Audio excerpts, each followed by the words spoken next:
Hi friends, welcome back to my channel Sri Tulasi homely vlogs. ఎలా ఉన్నారు? అందరు బాగున్నారండి?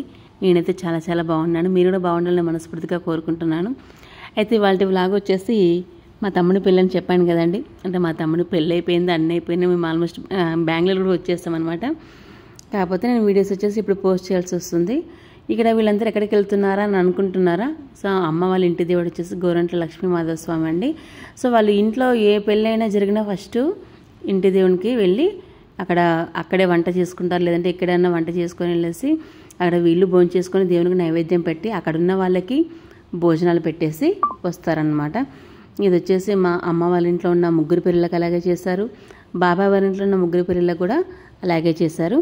సో అదేవిధంగా ఇక్కడ కూడా చిన్న తమ్ముడి పెళ్ళికి కూడా, కాకపోతే అక్కడ ఇంటి దగ్గరే వంటలు చేసుకున్నదే వెళ్తున్నారనమాట. అక్కడైతే ఇబ్బంది అవుతుంది కదా అనేసి నా పెళ్ళికి, పెద్ద తమ్ముడి పెళ్ళికి మాత్రం అక్కడే వెళ్ళి అక్కడే అంత వంట చేసుకొని వచ్చామండి. చిన్న తమ్ముడి పెళ్ళి మాత్రం ఇంటి దగ్గర చేసుకొని వెళ్తున్నారనమాట. చేసినట్టు తీసుకొని అక్కడ చేసే అమ్మవారికి పూలదండలు కానీ, పూలు కానీ, పట్టు వస్త్రాలు కానీ, వడిబియ్యం, అమ్మవారికి వడిబియ్యం కడతారు కదా. సో అవన్నీ తీసుకొని వెళ్తున్నారనమాట. అయితే వెళ్తూ మధ్యలో వచ్చేసి మనకి ఇక్కడ నాగలాపురం సుంకులమ్మ అనేది వస్తుందన్నమాట. నాగలాపురం సుంకులమ్మలు కూడా ఇక్కడ దర్శనం చేసుకొని వెళ్తున్నారు.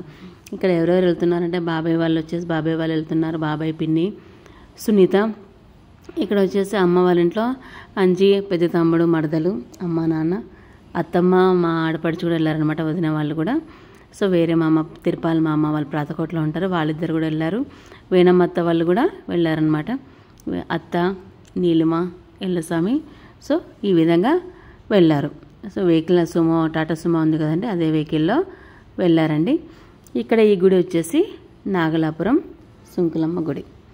సో మనకి వెళ్తుంటే మధ్యలోనే నాగలాపురం సుంకులమ్మ గుడి వస్తుందన్నమాట. అసలు ఈ గోరంట్ల గుడి ఎక్కడ ఉంది అని అంటారా? సో మన కర్నూలు నుంచి కొడుమూరు మండలంలో గోరంట్ల గ్రామం అనేది ఉందండి. సో గోరంట్లలో లక్ష్మీ మాధవస్వామి అంటే మాధవస్వామి దేవుడు లక్ష్మీదేవి సమేతంగా కొలువై ఉన్నారనమాట. సో ఆ మాధవస్వామి విష్ణు రూపము, వెంకటేశ్వర్ల స్వామి, నరసింహస్వామి, వామనావతారము, కూర్మ అవతారము. సో ఈ విధంగా దశావతారాలు ఉన్నారు కదండి. అదేవిధంగా ఇక్కడ కూడా వసంత మాధవస్వామిగా వెలిసారండి. సో చాలా ప్రసిద్ధమైన వైష్ణవ క్షేత్రం అని చెప్పొచ్చు. దాదాపు ఈ గుడి వచ్చేసి 1000 ఏళ్ల కాలం కింది నాటిదని చెప్పొచ్చు అనమాట. అప్పట్లో చోళుల కాలంలో నాటి గుడి అని మనం చెప్పొచ్చు అనమాట.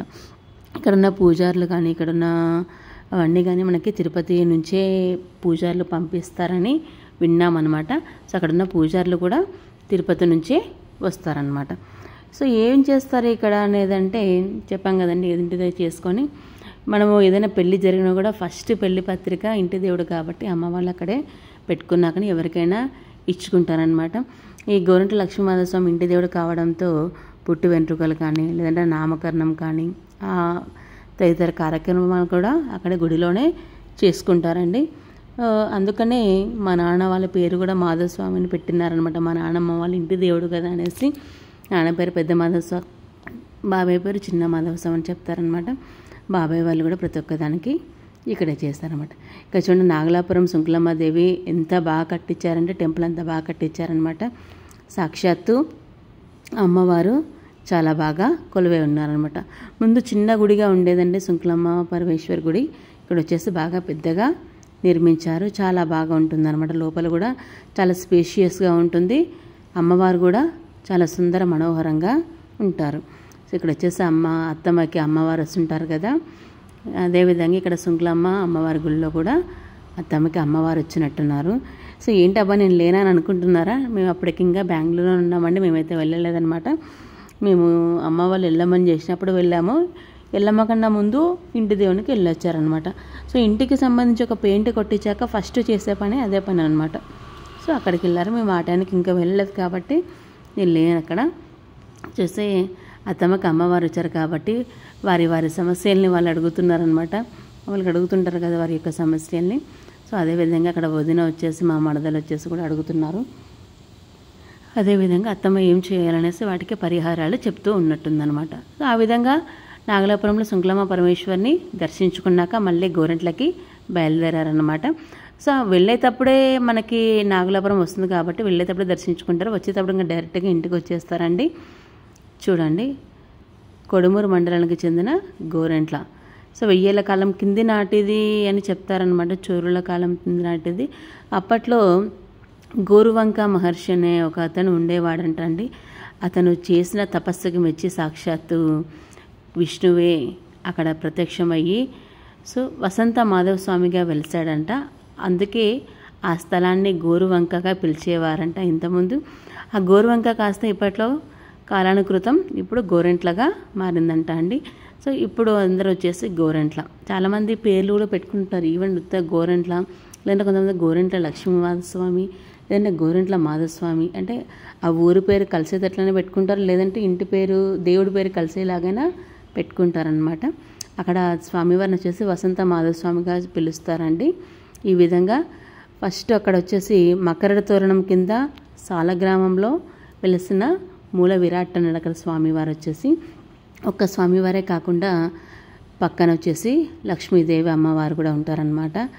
ఇక్కడ ప్రతి సంవత్సరం 11 రోజుల పాటు బ్రహ్మోత్సవాలు కూడా జరుగుతాయి అన్నమాట. అది ఎప్పుడు జరుగుతాయంటే ప్రతి సంవత్సరం ఉగాది కన్నా ముందు జరుగుతాయి అన్నమాట.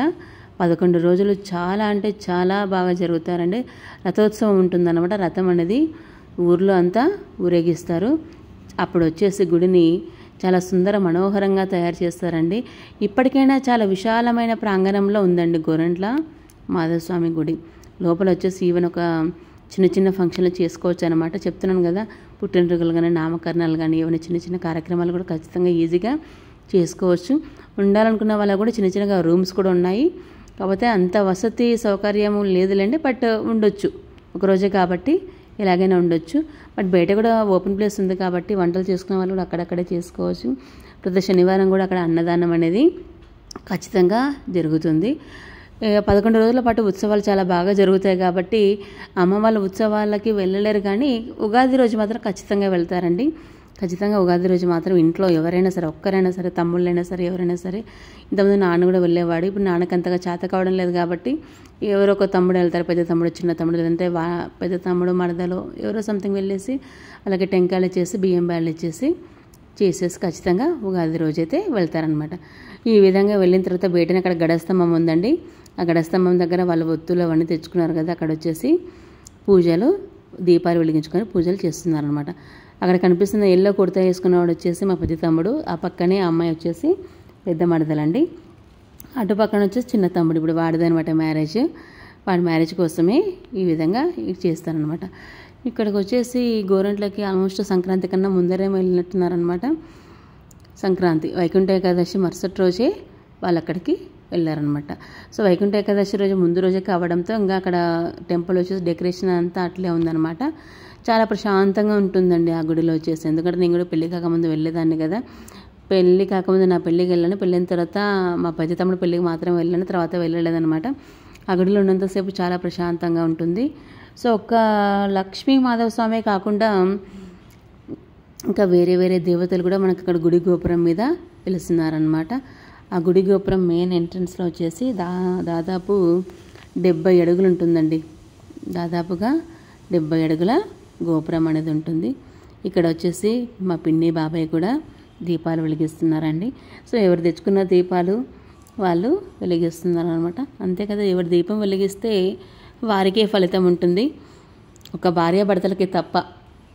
ఒకవేళ భార్య వెలిగించిన ఫలితంలో సగం ఖచ్చితంగా భర్తకు ఉంటుంది, భర్త వెలిగిస్తే ఖచ్చితంగా ఫలితంలో సగం భార్యకు ఉంటుంది.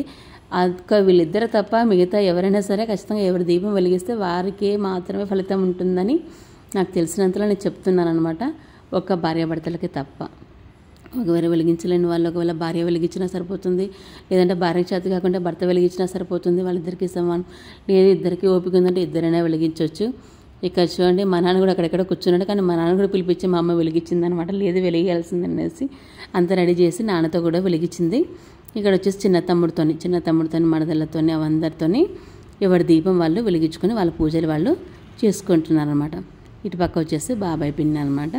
తెలుసు కదా, నాన్న బాబాయి అత్త అండి. సో బాబాయ్ వారి ఇంట్లో మీరు లాస్ట్ డిసెంబర్లో మీరు మ్యారేజ్ చూస్తుంటారు చిన్న చెల్లెల్ది. ఆ అమ్మాయిది డిసెంబర్లో అయిపోతే వీడిది వచ్చేసి ఫిబ్రవరిలో మ్యారేజ్ అండి. సో ఫిబ్రవరిలో మ్యారేజ్గా పెట్టుకున్నారు కాబట్టి జనవరిలో పెయింట్ కొట్టించుకొని ఇంటి దేవునికి వెళ్ళేసిన తర్వాత ఎల్లమ్మ దేవతను చేసుకున్న తర్వాత నెక్స్ట్ పెళ్ళి అనేది పెట్టుకున్నారనమాట. ఇక్కడ వీడొచ్చేసి నక్షిత్ గారు చూడండి, మా చెల్లి కొడుకు. సో ఫుల్గా ఆట పెట్టేస్తారనమాట అక్కడ లోపల గుళ్ళో. సో అది చెప్పాను కదా, ముందు రోజు వైకుంఠ ఏకాదశి కావడంతో అంత బంతి పూలతో తోరణాలు కట్టినట్టున్నారనమాట. ఆ పూలు తీసుకొని వాడు ఆట పెట్టినాడనమాట. ఫుల్ అసలు ఇంకా పెళ్ళిళ్ళంతా వాళ్ళ పిన్ని పిల్లలు, వాళ్ళ మామ పిల్లలు అంతా వీళ్ళ ముగ్గురిదే ఉందండి పెళ్ళంతా, ఇంక ఎవరిది లేదనమాట. అంత హడావుడి చేసినారు. సో వీళ్ళిద్దరు లేరు, ఇంకా వీళ్ళిద్దరు లేనందుకు ఇంకా కనుక సైలెంట్గా ఉంది. వాడు ఒక్కడే ఉన్నాడనమాట. సో వాడు ఆ విధంగా పూలతో ఆడుకుంటూ ఉన్నాడు. సో నెక్స్ట్ వచ్చేసి ఇంకా అదంతా బయట పూజ చేసుకొని వచ్చిన తర్వాత లోపలంగా అర్చనలు అవన్నీ చేసుకున్నాక మనమే ఏమేమి తెచ్చామో అవన్నీ దేవుళ్ళకి ఇచ్చాక, దేవునికి నైవేద్యం పెట్టాక తదుపరి కార్యక్రమాలు చేసేసుకుంటారు. చూద్దాం నెక్స్ట్ ఏం చేస్తున్నారు. సో నేను వెళ్ళలేదు కాబట్టి నెక్స్ట్ ఏం చేస్తారో నాకు కూడా తెలియదు అనమాట. అక్కడ వచ్చేసి లోపల పూజ చేసుకొని వచ్చేస్తారు. వీడేమో ఫుల్ ఆటలు పెట్టినట్టున్నాడు, బాగా బంతిపూలతో బాగా అలంకరించినట్టున్నాడు. అక్కడ వచ్చేసి భార్గవ్ అండి మా అత్త కొడుకు. ఇక్కడ వచ్చి తిరుపాల మామని చెప్పినాను కదా, వాళ్ళు ప్రాతకోట్లో ఉంటారనమాట. ఇక్కడ ఈ అమ్మాయి వచ్చేసి మా అత్త కూతురు. అక్కడ చూడండి గ్రీన్ కలర్ శారీ ఉంది కదా, ఆమె వచ్చేసి మా మేనత్త అండి. బాబాయ్ తర్వాత అత్త, నాన్న వాళ్ళు ముగ్గురు అనమాట. నాన్న, బాబాయి, అత్త లాస్ట్. వీనికేం ఫుల్ బాగా ఆట బాగా నచ్చినట్టుందనమాట. బంతిపూలని అందులో ఆడుకోనికే వాడు ఇంక పూలతో బాగా ఆట పెట్టినాడు. సో అందులో చల్లగా ఉంటుంది గుడి లోపల కూర్చుంటే. అసలు ఆ చల్లదనానికి ఇంకా లేసి రాబుద్దుడు కాదండి, అంత బాగుంటుంది గుడి లోపల. సో ఇంకా ఇప్పుడు కొంచెం బాగా డెవలప్ చేసినట్టున్నారు. నేను అప్పుడు వెళ్ళేటప్పుడు లోపల అట్లా మార్బుల్స్ కూడా ఉండేవి కాదనమాట, మామూలు బండలు ఉండేటివి. బయట గుడి చుట్టూ కూడా మొత్తం షెడ్ వేయించారనమాట. ఎందుకంటే ప్రదర్శనలు చేసేటప్పుడు కాళ్ళు కాలుతాయి కదా, మనకి నీడ ఉంటుంది కదా అన్న ఉద్దేశంతో వేయించారేమో తెలియదు. ఎప్పుడైతే షెడ్ వేసి బాగా నీట్గా చేశారు. సో ఇంకా ఎవరు కనిపించడం లేదు లోపల, ఏం చేస్తున్నారో చూద్దామంటే. సో వాడు ఏం చేస్తున్నాడు అనేసి మా బాబాయ్ ఎత్తుకొని పోయి లోపలికి. ఇంకా సో అక్కడ వచ్చేసి ఇంకా అష్టోత్తరాలు అంటున్నా ఏమంటారండి, సో లోపల వచ్చేసి గోత్రనామాలు అష్టోత్తరాలు అంటున్నారు చూడండి.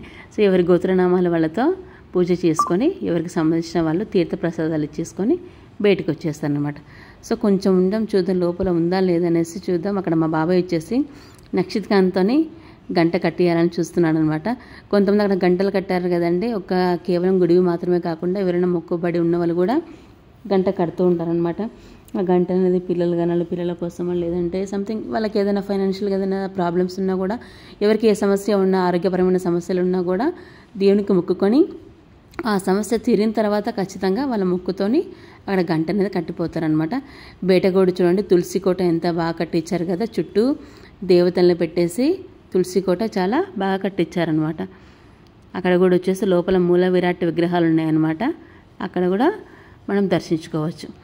ఇక్కడ గుడి చుట్టూ వచ్చేసి ఈ బండలతో ఈ విధంగా పెట్టారనమాట. అక్కడ చూడండి చెట్టుకంతా ముడుపులు కానీ ఉయ్యాలలు కానీ కట్టారనమాట. ఎవరు ఏదైనా సంతానం కోసం వాళ్ళు కానీ, లేదంటే ఏదైనా సమస్య కోసం వాళ్ళు కానీ ఖచ్చితంగా ముడుపులాగా కట్టేసి వస్తారండి. లేదంటే లాలీలాగా కట్టేసి ఒక బ్లౌజ్ పీస్లు చేసుకుంటారు. ఇక్కడ వీళ్ళు చేసిన ఐటమ్స్ వచ్చేసి ఇంటి దగ్గర నుంచి చేసుకుంటే అన్నం, పప్పు, నెక్స్ట్ ఏంటో చూపించండి. నెక్స్ట్ వచ్చేసి చిత్రాన్నం. అంటే చేసినట్లు ఎత్తుకొని వచ్చారండి, ఏదైనా టిఫిన్లో కూడా పెట్టినట్లేరు. ఇక్కడ వచ్చేసి కర్రీ, వంకాయ, ఆలు కలిపి కర్రీ చేసుకున్నట్టున్నారనమాట. నెక్స్ట్ వచ్చేసి ఏదైనా స్వీట్ చేసుకుంటారు. ఇంకా అవన్నీ మనం దేవునికి నైవేద్యం సమర్పించిన తర్వాత వీళ్ళు తినేసి అక్కడ గుడిలో ఉన్న వాళ్ళకి, గుడిలో పని చేసే వాళ్ళకి, లేదంటే ఎవరైనా గుడికి భక్తులు వచ్చి ఉంటారు కదండి, బయట కొంచెం ఉంటారు కదా, వాళ్ళు కూడా అందరికీ పెట్టేస్తారనమాట. ఎందుకంటే తీసుకుపోయినది మనం 10 మందికి పంచడానికే కాబట్టి ఖచ్చితంగా ఆల్మోస్ట్ ఏం మీలు ఇచ్చకుండానే వాళ్ళకంతా పెట్టేసి వస్తారు. ఇంకా మా పిన్ని వచ్చేసి ఇక్కడ ఇంకా పూజనే చేస్తూనే ఉంది, మరి ఇంకా పూజ అయిపోయినట్లేదేమో. ఇవి వచ్చేసి ఐటమ్స్ చూస్తారు కదండి, వైట్ రైస్, పప్పు, లెమన్ రైస్, వంకాయ, ఆలు కర్రీ కలిపి చేసుకున్నారు. నెక్స్ట్ వచ్చేసి కుడుములు అండి. మాకైతే తిని అసలు బోర్ కొట్టిందండి. అసలు భక్షాల కట్టు ఉంటుంది కదా, దాంతో చారు వేసుకున్నారు. మళ్ళీ వీటిని నలుచుకోవడానికి సొంగలు పెద్ద కవర్కి వేసుకొని వచ్చుకున్నారు. ఇక్కడ వచ్చేసి స్టార్ట్ చేస్తున్నారు చూడండి. అక్కడ వచ్చేసి చైర్లోకి వచ్చింది కదా, ఆమె వచ్చేసి మా వదిన, అటు సైడ్కి కూర్చున్నారు కదా అత్తమ్మ. సో వీళ్ళు ఒకరి తర్వాత ఒకరు తింటూ ఉన్నారనమాట. అందరూ వడ్డేస్తున్నట్టున్నారు. అక్కడ అత్త వచ్చేసి అందరికి వడ్డిస్తుంది, అందరూ తింటున్నారు. ఇక్కడ వచ్చేసి మా మామ అండి, క్యాప్ పెట్టుకున్న తను, పెద్ద తమ్ముడు పెద్ద మరదలు. సో ఈ విధంగా అట్లా అందరూ కలిసి ఒక చోట వెళ్ళి భోంచేస్తే ఎంత బాగుంటుంది కదండి, చాలా బాగుంటుంది. అట్లా అందరూ కలిసి తినడంలో ఏదైనా ప్లేస్కి వెళ్తే ఇంకో 4 ముద్దలు లోపలికి వెళ్తాయి అనమాట, అంత హ్యాపీగా ఉంటుంది. సో ఇక్కడ వచ్చేసి వీళ్ళు కూడా తింటూ వాళ్ళకి తినిపించుకుంటూ తింటున్నారు. ఇక్కడ వచ్చేసి పెళ్ళికొడుకు కూడా తినకపోతున్నట్టున్నాడు. సో ఇదండి ఇవాళ వ్లాగ్. మీకు నచ్చినట్లయితే లైక్ చేయండి, షేర్ చేయండి, కామెంట్ చేయండి. సో అమ్మ ఎప్పుడో ఒకసారి పెడుతుంది అనేసి నా ఛానల్ మాత్రం చూడకుండా మాత్రం ఉండకండి. తప్పకుండా అప్పుడప్పుడు చెక్ చేస్తుండండి. ఏదైనా వీడియోస్ నేను ఖచ్చితంగా పెడుతుంటాను వీలైనప్పుడు. అప్పుడప్పుడైనా శ్రీ తులసి హోమ్ వ్లాగ్స్ ఏదైనా వీడియో ఉందా లేదా అనేది ఖచ్చితంగా చెక్ చేసుకోండి. సో నచ్చినట్లయితే లైక్ చేయండి, షేర్ చేయండి, కామెంట్ చేయండి. మరిన్ని వీడియోస్ కోసం సబ్స్క్రైబ్ చేయండి. ఇదండి వాళ్ళ వ్లాగ్. చూస్తూ ఉండండి. మా అమ్మ వచ్చేసి అన్ని ముందర కూర్చొని అందరూ వడ్డించుకుంటూ కూర్చోయిందనమాట. సో ఇంటి వాళ్ళంతా తిన్నాక వేరే వాళ్ళకు కూడా ఇక్కడ చూడండి, బయట వాళ్ళు కూడా అందరూ తింటున్నారు అనమాట. ఆ పైన చూస్తే మీరు షెడ్ చూడొచ్చు, కంప్లీట్గా చుట్టూ షెడ్తో కవర్ చేస్తారు. ఇక్కడ వీడు వచ్చేసి ఫుల్గా బంతిపూలతో మాత్రం ఆట పెట్టినాడు అనమాట. సో వీళ్ళిద్దరు కూడా ఉంటే భలే ఉంటుండే అసలు. ఆ పూలలో వదిలేస్తుంటే ముగ్గురిది అసలు హంగామా ఉంటుండే. బట్ మేము మాత్రం మిస్ అయ్యామన్నమాట.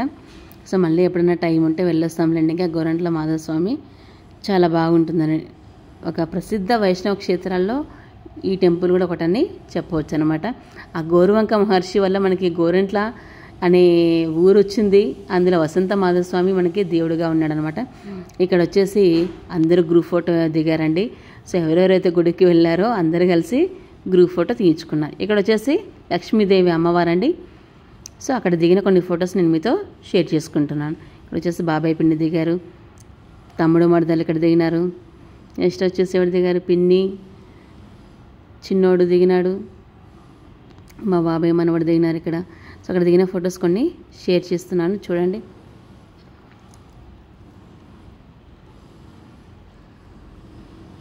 ఓకే అండి, bye bye friends. Thank you for watching.